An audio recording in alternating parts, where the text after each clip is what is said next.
আজকে আমি তোমাদেরকে ভেজিটেবল চপ বানানো দেখাবো।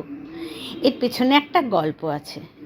আমি আমার বিবাহ সূত্রে উড়িষ্যার মাইনিং এরিয়াতে থাকতাম।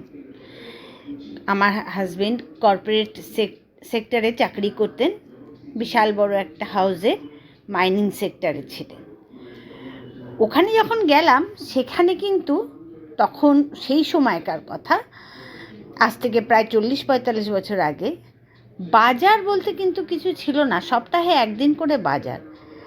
আর উড়িষ্যার একদম প্রত্যন্ত জঙ্গল এরিয়াতে সপ্তাহে একদিন বাজারই আমাদের জন্য ছিল।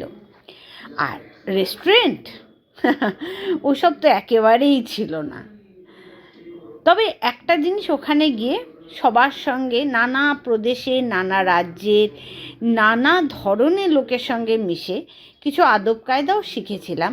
ওখানে একটা সিস্টেম ছিল আমাদের সবার মধ্যে, যে কেউ কারোর বাড়িতে যদি আসতাম বা যেতাম, তাহলে আগে থেকে ফোন করে।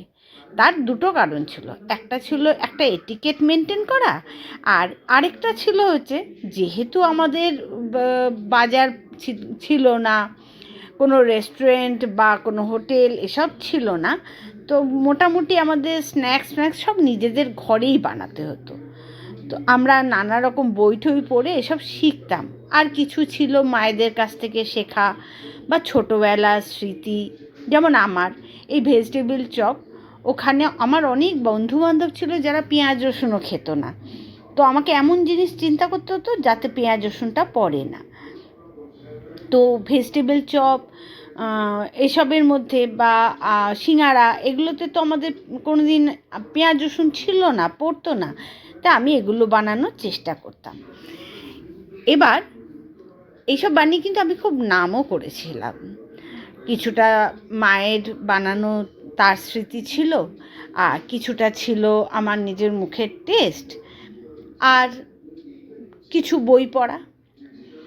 তো যেটা হতো, যেমন কিছু কিছু নিজের মতো করে বানাতাম। যেমন কাজু এবং চীনাবাদামটাকে আমি গুঁড়ো করে দিতাম, গোটা গোটা দিতাম না, তাতে তার টেস্টটা না অনেকটা বেড়ে যেত। তারপরে পরের দিকে, আগে যেমন আমি সেদ্ধ করে বানাতাম, বিট গাজর সেদ্ধ করে বানাতাম। পরে আমার কাছে একটা কী বলে এটাকে, মিক্সি আসলো। তো আমি তখন মিক্সিতে বেটে বানানো শুরু করলাম। এখন তো নানা রকম মেশিন এসছে, তাই যতটা ছোট করে পারা যায় আমি বিট গাজরকে কাঁচাই ইউজ করি। তাতে আমি দেখেছি সেদ্ধ করার থেকে এর টেস্টটা কিন্তু একটু অন্যরকম হয়, আরও ভালো লাগে।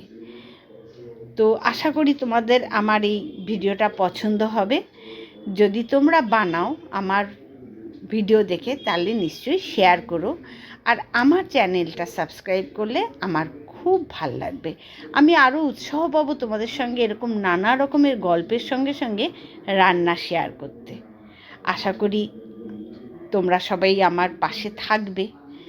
তো আজ তবে এই পর্যন্তই আসি। তাহলে তোমরা সবাই ভালো থেকো আর আমার পাশে থেকো, কেমন?